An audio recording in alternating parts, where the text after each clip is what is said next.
Christmas is supposed to be warm. It's supposed to smell like pine needles and cinnamon, to sound like laughter drifting through softly lit homes, to feel safe. But for some people, Christmas is when the darkness comes closer, when routines change, when streets go quiet, when strangers feel bolder, and when whatever watches from the shadows knows you're distracted. Tonight, you're not hearing ghost stories told around a fireplace. These are true Christmas horror stories. Stories where the lights were on, where families were home, where people did everything right and still weren't safe. Lock your doors, turn down the lights, and listen closely, because the first story begins with a tradition meant to spread kindness and ends with a warning about inviting the wrong thing inside. Story 1. I picked her name out of a jar. I picked her name out of a jar. That's what started everything. Morrison's department store ran a community secret Santa program every December. Employees volunteered, dropped their names into a jar, and on Christmas Eve, we delivered gifts to someone in the community who'd signed up. It was supposed to be simple, cheap gifts, quick drop-offs, feel-good holiday nonsense. I was exhausted when my manager shoved the jar at me during my break. I'd been working double shifts for weeks, barely sleeping, barely thinking. I didn't even look when I reached in. The slip of paper felt wrong.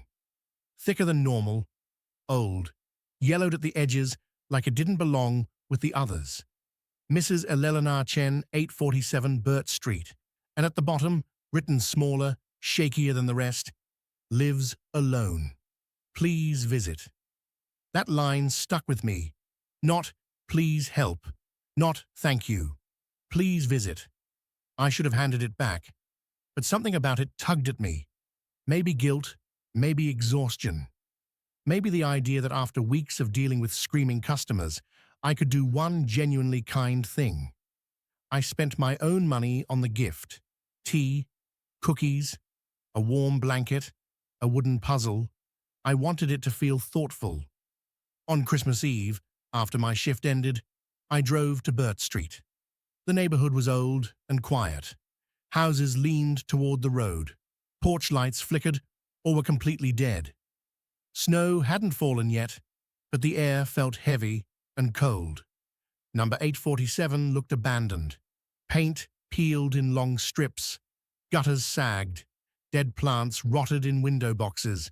Only one window glowed faintly on the first floor. I sat in my car for a full minute, hand on the steering wheel. I almost left. I should have left. But I knocked. The silence afterward stretched too long. Then the door opened. Mrs. Chen was small, frail-looking, maybe in her 70s. Her white hair was pulled back so tightly it stretched the skin of her face.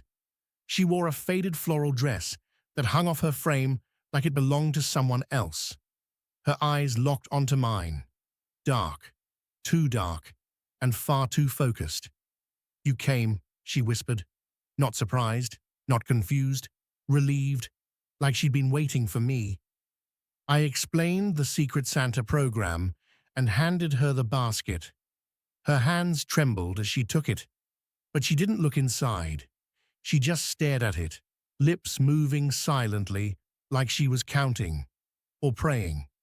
The silence dragged on. Then she looked up. "You look just like her." "Like who?" I asked. "My Jennifer." She smiled, but the smile didn't reach her eyes. "Come in," she said softly. "Just for tea." Every instinct in my body screamed no. I told her I had family waiting. That's when she grabbed my wrist. Her fingers were ice cold. Her grip was shockingly strong. "You'll come back," she said. "Promise me." "I promise," I lied. I pulled free and hurried to my car. As I drove away, I checked the rearview mirror. She stood in the doorway the entire time, perfectly still, watching. The gifts begin. That night, I didn't sleep. I kept seeing her eyes. Christmas morning, there was a package on my doorstep. My roommate and I had both been awake. Neither of us heard a delivery. The box was wrapped in old paper, decorated with hand-drawn snowflakes. My name was written on it in the same shaky handwriting. Inside was a deep red knitted scarf and a note. For my dear Jennifer. Love, Mom. My name isn't Jennifer. I never gave Mrs. Chen my address. Morrison's had strict employee privacy rules. The next night, another package appeared. I stayed up watching the door. Camera pointed straight at the entrance. I finally fell asleep, out of exhaustion. When I woke up, the box was there. The footage showed nothing. 1 second, the hallway was empty. The next, there was a box. Inside were snickerdoodle cookies, still warm, my favorite. The note said, "I remember how much you loved these when you were little." I'd known Mrs. Chen for minutes. I'd never been little around her. The gifts kept coming. Every morning, a photograph of the house I lived in when I was 7, with the address visible on the mailbox. A bottle of my grandmother's perfume, discontinued 15 years earlier. A copy of my blood test results from a doctor's appointment 2 months prior. Things she couldn't possibly have. I called the police. The officer took a report, but said, without direct threats, there wasn't much he could do. He agreed to do a welfare check. When he called back, his voice had changed. "She's confused," he said. "Claims she only sent the first gift, but she keeps calling you Jennifer." I looked it up myself. Mrs. Chen had a daughter named Jennifer. She died 14 years ago in a car accident. She was everywhere. After that, I started seeing her. At the grocery store, at the gym, across the street from my work. She never approached. She just watched. My roommate saw her too, standing outside our apartment late at night, staring up at our window. I changed my routes, my schedule, my habits. It didn't matter. Then one morning, I woke up knowing something was wrong. My bedroom door was open. I always locked it. On my nightstand was a photograph. Me, asleep in my bed, taken from the angle of someone standing right beside me. I ran to the police station screaming. They went with me to 847 Burt Street. Mrs. Chen opened the door, smiling. "Jennifer," she said, "you brought friends." The house was a shrine, photos everywhere, and the woman in them looked exactly like me, not similar, identical. In the basement, behind a triple-locked door, they found a bedroom, and hundreds, thousands of photos of me. A calendar marked "Jennifer comes home forever." A syringe, a chain bolted to the wall. Files revealed other women. I was number 4. Mrs. Chen was committed. I moved, changed my name, left the state. But last Christmas, a package arrived. Inside was a red scarf and a note. "I'll always find you, Jennifer. Mom never gives up. I don't celebrate Christmas anymore, and I check my locks 5 times every night." They appeared at exactly the same time every night. I checked my watch the first time because the timing felt too deliberate to be coincidence. I was house-sitting for my parents while they spent Christmas week in Florida. Their place was in a quiet, suburban development called Millbrook Estates. Wide lawns, spaced-out houses, no sidewalks, no foot traffic, easy money, quiet, boring. The house felt too big at night, but I figured I could handle a week alone. On December 21st, the doorbell rang. I glanced at the clock. Exactly 9 p.m. I checked the peephole. 3 people stood on the porch, in perfect formation.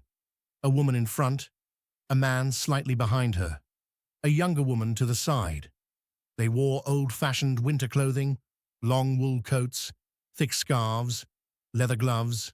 One of them held a metal lantern even though the porch light was on. Something about them felt wrong. I couldn't place it yet, but it set off a quiet alarm in my chest. I opened the door. "We're here to sing for you," the woman said. Her voice was melodic but flat, rehearsed. Before I could respond, they started singing. Silent Night. Their harmony was flawless, better than any professional choir I'd ever heard. But as they sang, I noticed something unsettling. None of them looked at me. Their eyes were fixed on a point just past my shoulder, glassy and unmoving. They didn't blink. When the song ended, all three smiled at the exact same time. "Merry Christmas," they said, in perfect unison. Then they turned and walked away together, disappearing down the driveway. I stood there longer than I should have, trying to understand what felt off. I called my mom. "Did you hire carolers or something?" She laughed. "No, we've lived there for almost 20 years. Nobody does that." She told me to go to bed, said I sounded tired, but I knew what I saw. Night 2. The next night, at exactly 9 p.m., the doorbell rang again. Same 3 people, same positions, same clothes. Even the lantern was held at the exact same angle. They sang, "Oh Holy Night." Same perfect harmony, same unblinking eyes, same synchronized smile. "Merry Christmas." I set up my phone to record through the window before opening the door. I wanted proof. But when I checked the footage afterward, the porch was empty the entire time. No figures, no sound, just an empty porch. Night 3. On December 23rd, I didn't answer the door. I set the phone up again and sat on the couch waiting. At exactly 9 p.m., the doorbell rang. The porch on the screen was empty, but I could hear them, singing. Joy to the world. Perfect. Clear. Too close. Then the lyrics changed. "We know you're watching. We know you're there. We've been waiting for you to care." My hands started shaking. They sang details about my life, my college major, my childhood dog's name, my birthday, the city I was born in, things no one in that neighborhood could know. The song ended. "Merry Christmas." The recording showed nothing. I called my best friend. He told me I was stressed, said house-sitting alone was messing with my head. I wanted to believe him. Christmas Eve. On Christmas Eve, I decided I wasn't answering the door. I turned off every light in the house and waited upstairs by the window, phone ready, camera rolling. At exactly 9 p.m., they appeared. They didn't walk up. They didn't approach. 1 second, the porch was empty. The next, they were standing there. They rang the doorbell and waited in silence. Then they started singing. "Hark, the herald angels sing." From above, I could see their faces clearly in the porch light.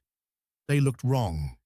Their expressions were slack, doll-like, and none of them were breathing. Midway through the song, all 3 heads turned at the exact same time. They looked directly at me. Their mouths kept singing. Their eyes locked onto mine. "We see you watching. We know you hide. We've been waiting right outside." I fell backward away from the window. The singing continued, then stopped. "Merry Christmas." When I finally looked again, the porch was empty. That's when I decided to leave. The basement. As I grabbed my keys, I froze. Muddy footprints crossed the hallway, leading from the front door to the basement stairs. I hadn't opened the door. I called the police. They searched the house, found nothing. But when I told them about the carolers, one officer went pale. He pulled up an old article. 40 years earlier, 3 people went missing while caroling on Christmas Eve. Same neighborhood, same time, same route. Their bodies were never found until that night. The police forced open the basement door. Under a patch of newer concrete, they found 3 bodies. The carolers had never left. They'd just been waiting. The house was a steal. That's what we kept telling ourselves. A 3-bedroom Victorian on Ashwood Street. Original hardwood floors, tall ceilings, a wraparound porch, $60,000 below market value. My partner Alex and I had been saving for years. When our realtor showed us the listing, we didn't hesitate. We asked why it was so cheap. She hesitated. The previous owner relocated quickly, she said. Job transfer. Alex joked. No one die here, right? She smiled too fast. No, nothing like that. We should have asked more questions. We signed the papers in November. Moving and move-in day felt perfect. The house had that old home smell people romanticize. Creaky floors, groaning pipes, drafty windows. The attic access was a pull-down ladder in the upstairs hallway. We meant to check it later. Early December, we decorated for Christmas, lights, garland, a huge tree in the living room. The next morning, I came downstairs and froze. The ornaments had been rearranged. Not knocked over, rearranged. Every ornament organized into a perfect spiral by size and color. Alex swore they didn't do it. Neither did I. No pets, doors locked, windows secured. We laughed it off. We shouldn't have. The message 3 days later, the ornaments changed again. This time, they spelled a word. Help, we called the police. They suggested a camera. We installed one that night. The footage showed nothing, but the next morning, the ornaments spelled home. That's when we noticed food going missing. Not enough to be obvious, just enough to survive. The attic. The footsteps started a few nights later, slow pacing above our bedroom, every night between 1 and 3 a.m., always the same pattern. One night, Alex saw a shadow in the hallway. It moved fast, toward the attic. The ladder was hanging open. I climbed up in daylight. In the far corner, hidden behind boxes, was a sleeping bag, empty water bottles, granola bar wrappers, a bucket used as a toilet. Someone had been living up there. We called the police. They searched. Probably a squatter, they said. He's gone now. We changed every lock, installed cameras everywhere, padlocked the attic ladder. We told ourselves we were safe. Christmas night, December 23rd. We were asleep when we heard metal scraping. The padlock. Someone was trying to open it. Then the ladder began to lower. It shouldn't have been possible, but it was. Footsteps descended. A man's voice spoke calmly from the hallway. I know you're awake. Alex called 911. The doorknob turned slowly. I lived here before you, the man said. Before anyone. He told us he'd been watching us for weeks, from inside the walls. He knew our routines, our habits, our fears. This house isn't haunted, he said. It's occupied. Discovery police arrived. They searched the house again. This time, they checked the walls, hidden access panels, crawl spaces, a network of passages, photos of us sleeping, journals, schedules. The man had lived there for years, through multiple families. He vanished before they found him. We moved out the next morning, sold the house at a loss. The next family stayed less than a month. Then another, and another. The house still stands, still sold cheap, still advertised as full of character. Because the real horror isn't ghosts. It's knowing someone can live inches away from you, watching, waiting, and you'd never know until they decide it's time to come out.